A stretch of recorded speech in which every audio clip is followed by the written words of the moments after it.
3,000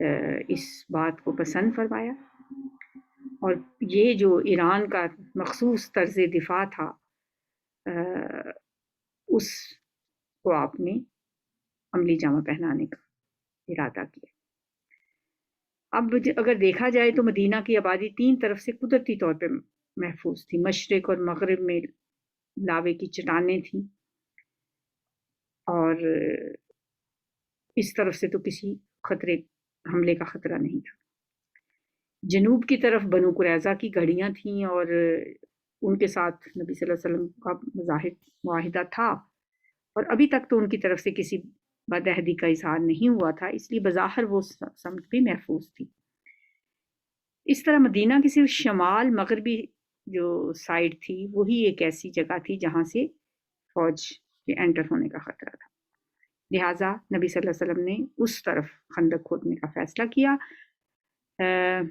مقصد یہی تھا کہ کوئی بڑا حملہ، یعنی گھوڑ سوار جو ہیں وہ مدینہ میں داخل نہ ہو سکے۔ انفرادی طور پہ اگر کوئی خندق عبور کر بھی لیتا ہے تو اس کے ساتھ نپٹا جا سکتا ہے۔ حضور کے حکم سے خندق کی کھدائی کا کام شروع کر دیا گیا۔ 6 دن کے اندر اندر مسلمانوں نے انتہائی محنت کے ساتھ خندق کھود کے تیار کر دی۔ اب صرف خندق ہی کھودنا ایک کام نہیں تھا، بہت ایک طرح سے مسلمانوں پہ ہر طرف سے ایک ٹینشن کا ماحول تھا۔ ایک تو موسم بہت سخت تھا، شدید سردی تھی، دوسری قحط والے حالات تھے، یعنی مسلمانوں کے پاس جو سامان کھانے پینے کا وہ بھی بہت زیادہ نہیں تھا۔ بھوکے پیٹ یہ خندق کھود رہے تھے مسلمان، اور پھر اتنے بڑے لشکر کا سامنا، پھر منافقین کی اتنی بڑی تعداد ان کے اندر موجود تھی جو کہ حاسدین کے سانپ کی حیثیت رکھتے تھے۔ پھر ایک طرف بنو قریظہ کی طرف سے بدعہدی کا بھی خطرہ تھا، یعنی یوں سمجھیں کہ مصائب کا ایک سمندر تھا جو کہ مسلمانوں کو جسے عبور کرنا تھا۔ اللہ نے اہل ایمان کے صبر اور امتحان کے لیے بہت ہی سخت اور خوفناک صورتحال پیدا کر دی۔ اب ان حالات میں ایک شخص نعیم بن مسعود جن کا نام ہے، وہ بنو غطفان قبیلے سے تعلق رکھتے تھے، وہ نبی صلی اللہ علیہ وسلم کے پاس آئے اور عرض کیا کہ میں اسلام قبول کر چکا ہوں، مگر اس بارے میں ابھی تک میں نے کسی کو بتایا نہیں، اگر آپ مجھے اجازت دیں تو میں بڑی آسانی سے آپ کی مدد کر سکتا ہوں۔ وہ اس طرح کے بنو قریظہ جو تھے وہ اندر سے ان کے ساتھ دشمنوں کے ساتھ مل چکے تھے۔ جو بنو نذیر کا یہودی سردار حی بن اخطب تھا، وہ بنو قریظہ کے پاس آیا تھا اور انہیں مسلمانوں کے ساتھ بدعہدی کرنے اور اس نے آمادہ کر لیا تھا۔ تو اس صورتحال میں نعیم بن مسعود نے کہا کہ میں ان کے درمیان، بنو قریظہ کے درمیان اور دشمنوں کے درمیان ایک پھوٹ ڈلوا سکتا ہوں۔ لہٰذا وہ بنو قریظہ کے پاس گئے اور انہیں سمجھایا کہ دیکھو محمد صلی اللہ علیہ وسلم کے ساتھ تمہارا معاہدہ ہے، اگر تم ان سے عہد شکنی کر کے حملہ آور قبیلوں کا ساتھ دو گے تو ہو سکتا ہے کہ تم اپنی توقعات کے مطابق مسلمانوں کو ختم کرنے میں کامیاب ہو جاؤ، شاید، لیکن اگر ایسا نہ ہوا پھر سوچو کہ تمہارے ساتھ تمہارا کیا بنے گا، یہ ہو تو سکتا ہے نا۔ ایسی صورت میں یہ لوگ تو محاصرہ اٹھا کر چلتے بنیں گے اور تمہیں مسلمانوں کے رحم و کرم پہ چھوڑ جائیں گے۔ اس لیے بہتر یہ ہے کہ اگر تم ان کا ساتھ دینا ہی چاہتے ہو نا تو پہلے تم لوگ اپنی حفاظت کی ضمانت کے طور پر ان سے کچھ افراد بطور یرغمال مانگ لو، ان سے کہو کہ ہم تمہارا ساتھ مسلمانوں کے خلاف تب دیں گے اگر تم کچھ بندے ہمارے پاس اپنے بطور یرغمال بھیج دو۔ اچھا، ان سے یہ بات کی بنو قریظہ سے۔ پھر نعیم بن مسعود گئے حملہ آور قبیلوں کے پاس، ان کے سرداروں سے جا کے کہا کہ بنو قریظہ تم لوگوں سے مخلص نہیں ہے، وہ تم سے کچھ آدمی بطور یرغمال مانگنے کا منصوبہ بنا رہے ہیں تاکہ تمہارے آدمی مسلمانوں کے حوالے کر کے انہیں اپنی وفاداری کا یقین دلا سکیں۔ میں تمہیں اندر کی بات بتا رہا ہوں۔ اب جب ان کو جا کے یہ بات کی اور ساتھ یہ بھی کہا کہ ان سے خبردار رہنا، کسی قیمت پر بھی اپنے بندے ان کے سپرد نہ کرنا، تو یہ باتیں جب انہوں نے سنی، اب ان کے اور بنو قریظہ کے درمیان تو معاہدہ ہونے ہی والا تھا، لیکن جب یہ باتیں انہوں نے سنی تو ان کے اندر بد اعتمادی کی فضا پیدا ہو گئی، مسلمانوں کے خلاف ایک انتہائی خطرناک جو منصوبہ تھا وہ ناکام ہو گیا۔ تو اب دیکھیں جنگ میں ایک نبی صلی اللہ علیہ وسلم کا فرمان بھی ہے، الحرب خدعۃ، جنگ کے اندر اس طرح کی جو باتیں ہوتی ہیں نا وہ جائز ہوتی ہیں، الحرب خدعۃ، جنگ دھوکہ ہے۔ تو خیر ایک طرف تو بنو قریظہ کی طرف سے ان کو حملہ آور قبائل کو جو امید تھی کہ وہ ہماری مدد کریں گے، وہ امید ان کی ختم ہو گئی۔ دوسری طرف موسم کی شدت اتنی سخت تھی، اتنے برے حالات تھے کہ انہوں نے اس کا سامنا ان کے لیے بہت مشکل ہو رہا تھا۔ پھر رست کی کمی تھی، کھانے پینے کی چیزوں کی بہت قلت ہو گئی تھی۔ 1 مہینہ یہ محاصرہ رہا۔ اب ان کی تو نوبت یہ آ گئی تھی کہ اپنے ہی وہ جانور ذبح کر کر کے کھانے لگے تھے، وہ جو جنگی اونٹ ان کے پاس تھے۔ اور پھر اوپر سے ایک رات اللہ کی طرف سے ایک شدید آندھی آئی جس سے ان کے کیمپ کی ہر چیز درم برم ہو گئی، خیمے اکھڑ گئے، کھانے کی دیگیں الٹ گئیں، جانور دہشت زدہ ہو گئے۔ اب یہ غیبی مدد تھی مسلمانوں کی، اب اس موسمی حالت کے سامنے ان کی ہمتیں جواب دے گئیں، اور اسی افراتفری کے عالم میں یہ تمام قبائل بھاگ گئے وہاں سے۔ یہ 1 مہینہ یا 25 دن کہا جاتا ہے یہ محاصرہ جاری رہا، اور یہ مسلمانوں کے لیے انتہائی سخت امتحان تھا، لیکن اللہ نے انہیں اس میں سرخرو کر دیا۔ اور دوسری طرف اس سخت گھڑی میں منافقین کے نفاق کا پردہ بھی چاک ہو گیا، اور ایک ایک منافق کا جو اندر جو کچھ ان کے دلوں میں تھا ان کی زبان پہ آ گیا۔ تو اب ہم آغاز کرتے ہیں ان آیات کا۔ اب ان باتوں کے بعد آپ کو بہت اچھی طرح سے سمجھ آئیں گی آیات۔ تو جو منافقین کے بارے میں تو اللہ تعالیٰ نے ایک جگہ پہ سورہ انفال میں بھی فرمایا نا، تاکہ اللہ ناپاک کو پاک سے چھانٹ کر الگ کر دے، لیمیز اللہ الخبیث من الطیب۔ اور اسی طرح سورہ عنکبوت کے پہلے رکوع میں یہی اصول اور قانون جو ہے، اس قانون کو اللہ تعالیٰ نے ان الفاظ میں بیان فرمایا ہے، فَلْيَعْلَمَنَّ اللَّهُ الَّذِينَ صَدَقُوا وَلْيَعْلَمَنَّ الْكَاذِبِينَ۔ چنانچہ اللہ ظاہر کر کے رہے گا ان کو بھی جو اپنے ایمان میں سچے ہیں اور ان کو بھی جو جھوٹے ہیں۔ تو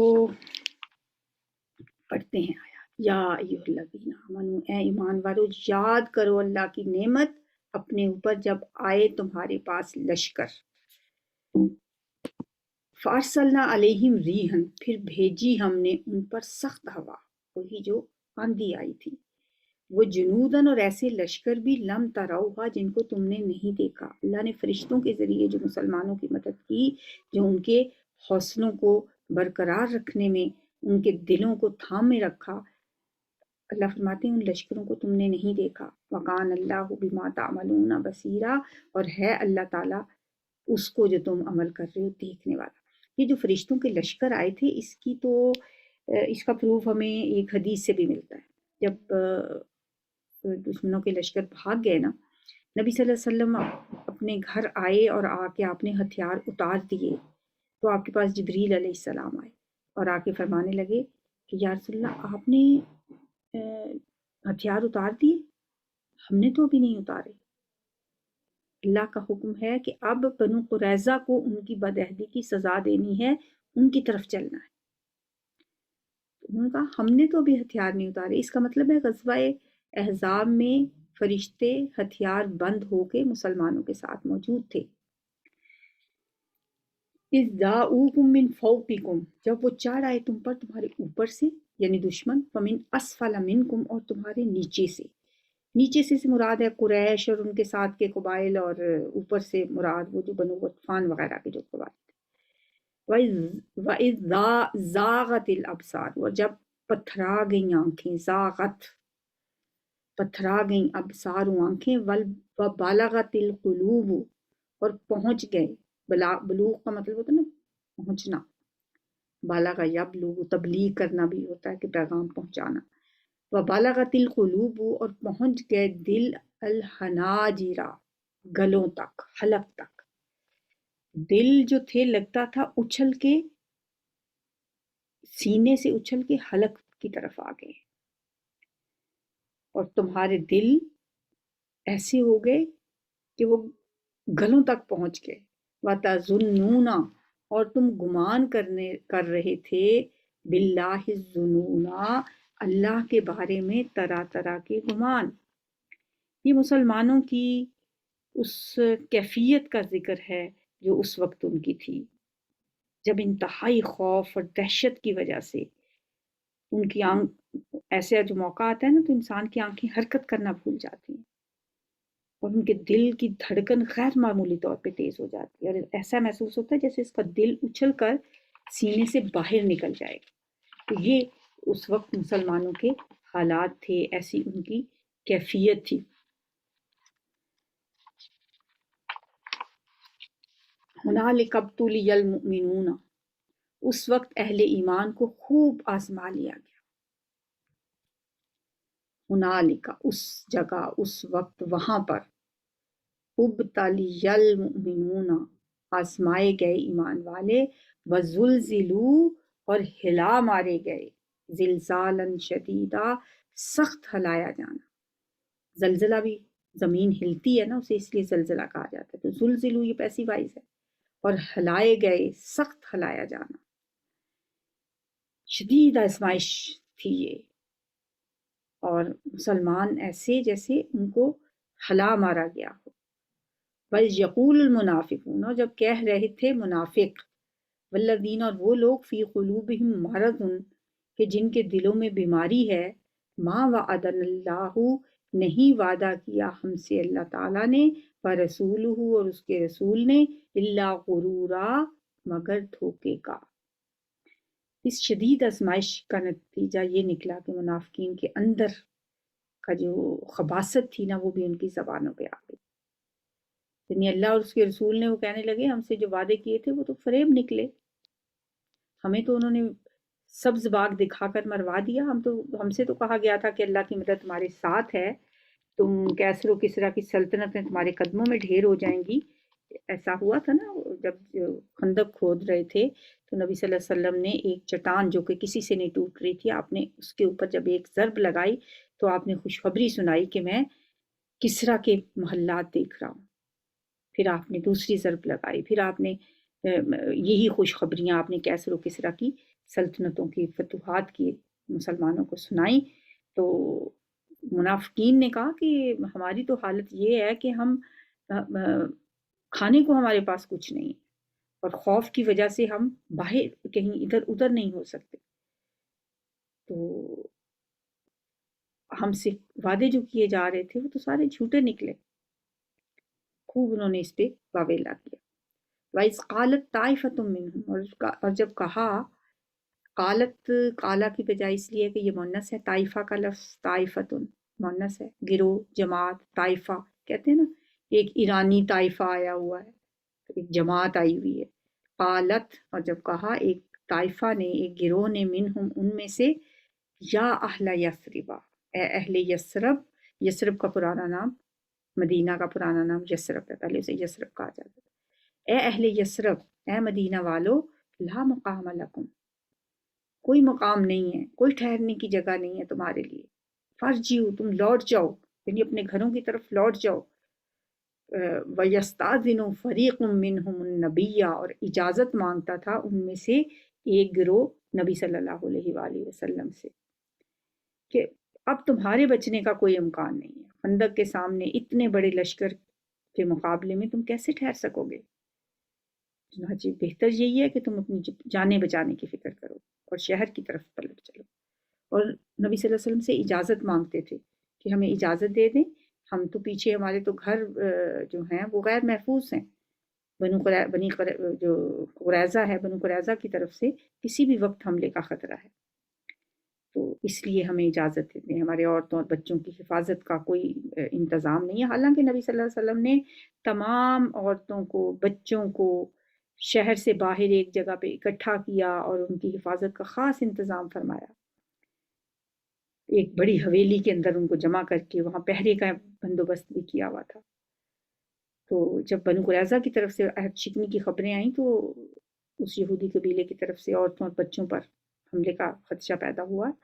تو اس صورت میں منافقین بار بار آ کر نبی صلی اللہ علیہ وسلم سے اس بہانے واپس اپنے گھروں کو جانے کی اجازت مانگتے تھے کہ اب ان کے گھر غیر محفوظ ہو گئے ہیں، اب ان کے اہل عیال کو شدید خطرہ ہے، ہمیں اجازت دے کہ ہمارے گھر غیر محفوظ ہیں. یقولون، وہ کہتے تھے، انا بیوتنا عورہ، بے شک ہمارے گھر غیر محفوظ ہیں.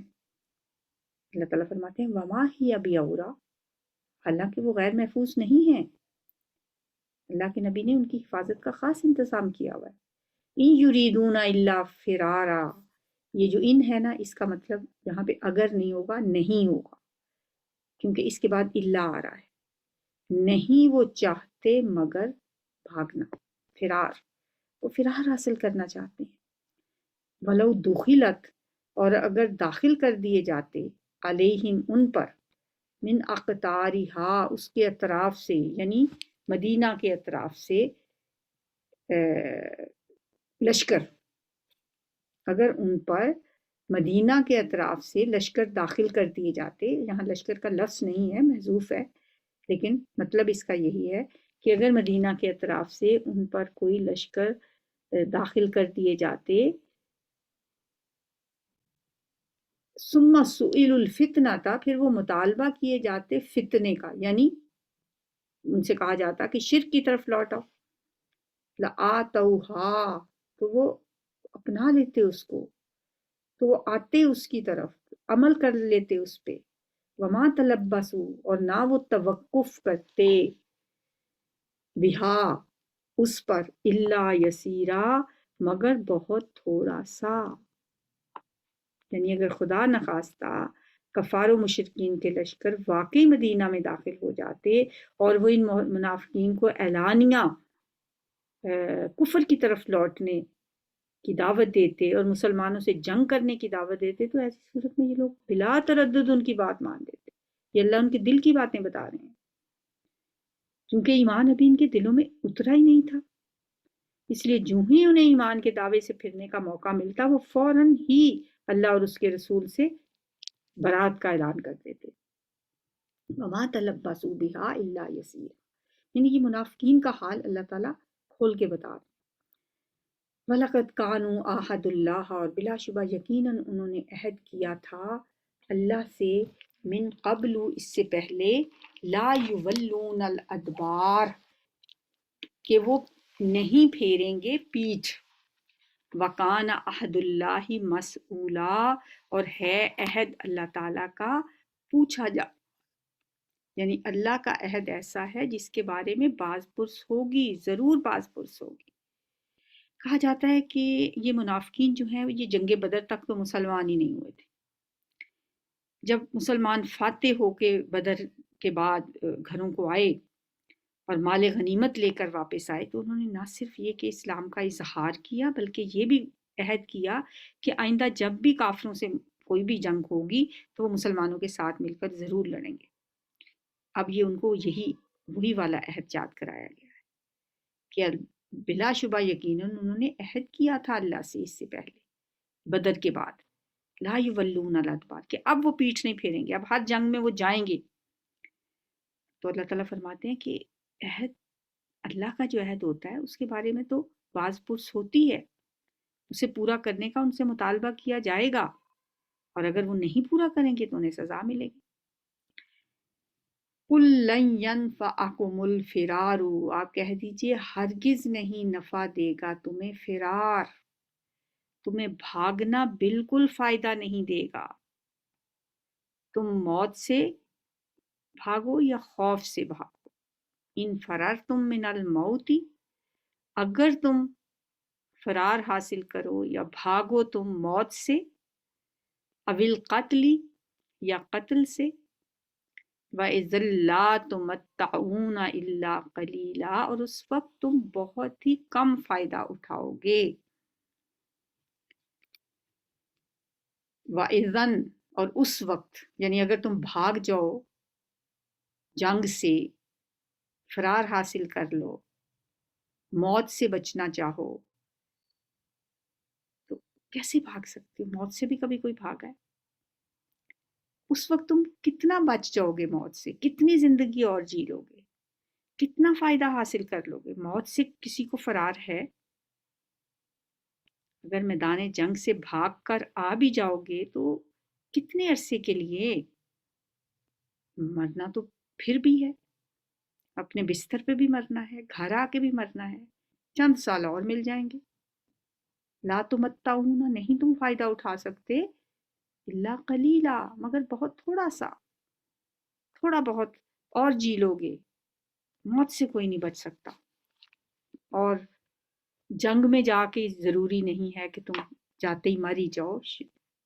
حضرت خالد بن ولید ساری زندگی ان کی جنگوں میں گزری. جسم کا کوئی حصہ ایسا نہ تھا ان کا جس پہ کوئی زخم نہ آیا ہو، لیکن موت ان کو اپنے گھر میں آئی. وہ کسی جنگ میں شہید نہیں ہو سکے. تو یہ منافقین کا کردار یہاں پہ بتایا گیا ہے. یہاں پہ جنگ کے واقعات تھوڑے سے ابھی ہم نے 8 آیتیں پڑھی ہیں، آگے بھی انشاءاللہ اس کو جاری رکھیں گے. اس جنگ میں ایک حضرت علی کے ساتھ ایک ان کے بہت مشہور ایک ان کا جنگجو تھا جس کا نام عبدو تھا یا عبد ود تھا. مشرکانہ نام ان کے بھی ہوتے نا، ود، سوا، یغوث، یعوق اور نصر. یہ ان 3 بزرگوں کے بھی نام ہیں جو حضرت نوح علیہ السلام کی قوم کے تھے اور بعد میں انہوں نے ان کے بت بنا لیے تھے. ہو سکتا ہے ان کے نام پہ عبدو ود اس کا نام ہو. ویسے عبدو میں تو پہلے پڑھتی رہی ہوں یہ نام. تو وہ خندق عبور کر کے آ گیا تھا. بہت ہی وہ بہادر سمجھا جاتا تھا، پورے عرب کا مانا ہوا شہ سوار.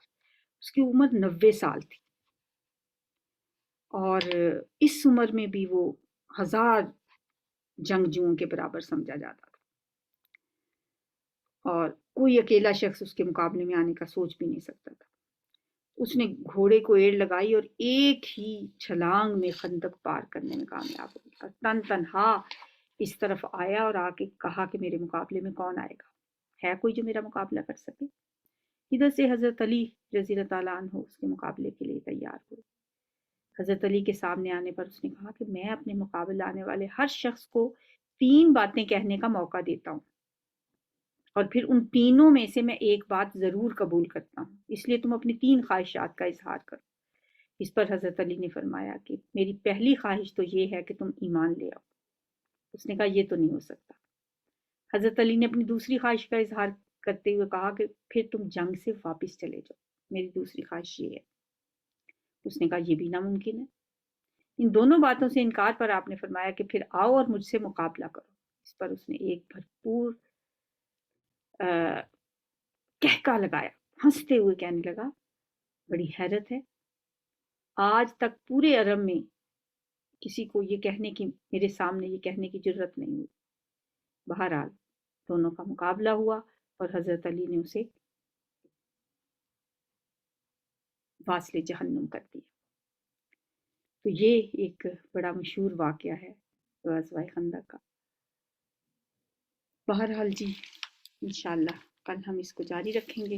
اللہ تعالیٰ سے دعا ہے کہ وہ ہمیں قرآن پڑھنے، پڑھانے اور اس پہ عمل کرنے کی توفیق عطا فرمائے اور ہمارا یہ عمل قبول فرمائے اور اسے ہمارے لیے، ہمارے ماں باپ کے لیے صدقہ جاریہ بنائے اور اسے ہمارے بچوں کے دلوں میں بھی یا اللہ قرآن کی شمع روشن کرتے. ہمارے جتنے طالب علم ہیں، اسٹوڈنٹس ہیں، یا اللہ انہیں قرآن کو ان کے دلوں کی بہار بنا دے، ان کے سینوں کا نور بنا دے، ان کے دکھوں کو دور کرنے کا ذریعہ بنا دے.